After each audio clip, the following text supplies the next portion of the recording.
Sadhanashri plotting and construction Buldhana शहरात plots, layout, घर, row house, flat आणि कॉम्प्लेक्स विक्रीसाठी उपलब्ध आहेत.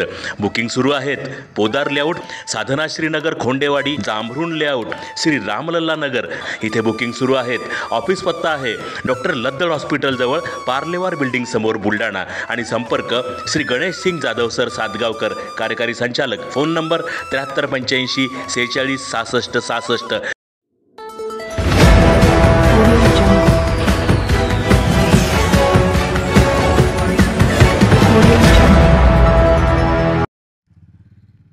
पोलिसांनी नायलॉन मांजा केला जप्त. महिलेसह तिघांवर कारवाई. बंदी असतानाही सर्वत्र सुरू आहे नायलॉन मांजाची विक्री. पोलिसांनी 7,000चा मांजा केला जप्त. प्रतिबंधित नायलॉन मांजाचा विषय पुन्हा एकदा ऐरणीवर आला असून आज खामगाव शहर पोलिसांनी स्थानिक बोची गल्ली भागात छापा मारून तिघांवर कारवाई करत 7,000 रुपयांचा घातक नायलॉन मांजा जप्त केला आहे. मकर संक्रांत जवळ आल्यामुळे सर्वत्र पतंगबाजीला अगदी ऊत आला आहे. मात्र पतंग उडविताना घातक व बंदी असलेल्या नायलॉन मांजाचा वापर सर्वत्र मोठ्या प्रमाणात होत असून यामुळे खामगाव शहरासह राज्यभरात अनेक दुर्घटना घडत आहेत. नायलॉन मांजा अडकल्याने जिल्ह्यात अनेक जण जखमी झाले आहेत. दरम्यान शहर पोलिसांनी आज सकाळी स्थानिक मोची गल्ली भागात छापा मारून नायलॉन मांजा विक्री करणाऱ्या एका महिलेसह तिघांवर कारवाई करत त्यांच्याजवळून 7,000 रुपये किमतीचा प्रतिबंधित नायलॉन मांजा जप्त केला आहे. पोलिसांनी नायलॉन मांजा विकणाऱ्या आशा सुनील पवार, नरेंद्र सुरेश चव्हाण व जितेंद्र उत्तमचंद गोयल या तिघांना पोलीस स्टेशनला आणले असून गुन्हा दाखल करण्याची प्रक्रिया सुरू होती.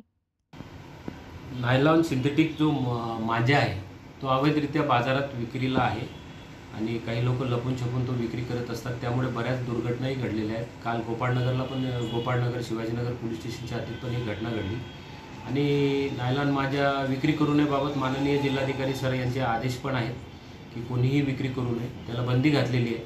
तसे असताना देखील चोरून लपून काही टिळक मैदानमधील दुकानदार हे विक्री करत असल्याची माहिती मिळाली. आज रोजी पूर्ण स्टाफसह आम्ही तिथं त्या ठिकाणी रेड मारली. रेड मारल्यानंतर 3 दुकानदार नायलॉन मांजा सिंथेटिक मांजा विक्री करत असताना मिळाला. आम्ही त्यांच्यावर पर्यावरण प्रदूषण कायद्याचे कलम 5 आणि 15 तसेच भारतीय न्याय संहितेनुसार 125 आणि 223 प्रमाणे गुन्हे दाखल केलेले आहेत व त्यांच्यावर कठोर कारवाई करण्यात आलेली आहे व 3 वेगवेगळे गुन्हे दाखल केलेले आहेत. त्यानंतर अशीच कारवाई आम्ही पुढे सुरू ठेवणार आहे. माननीय पोलीस अधीक्षक श्री विश्व पानसरे सर, अपर पोलीस अधीक्षक थोरात सर आणि SDPO विनोद ठाकरे सर यांच्या मार्गदर्शनाखाली ही कारवाई सुरू आहे आणि अशीच कारवाई सुरू राहील. इथे आम्ही आता वैयक्तिक स्थानिक पोलीस स्टेशन रेड मारत आहे. वैयक्तिक स्तरावर माननीय अपर पोलीस अधीक्षक साहेब, माननीय SDPO साहेब आणि माननीय पोलीस अधीक्षक साहेब यांचे देखील स्वतंत्र पथक यावर रेड करण्यासाठी तयार झालेले आहे. तरी मी सर्व नागरिकांना विनंती करतो की नायलॉन मांजा न घेता साधा तागा घेऊन पतंग उडवलं तर काय हरकत आहे. नायलॉन मांजामुळे लोकांचं जीवितव्य धोक्यात येत आहे.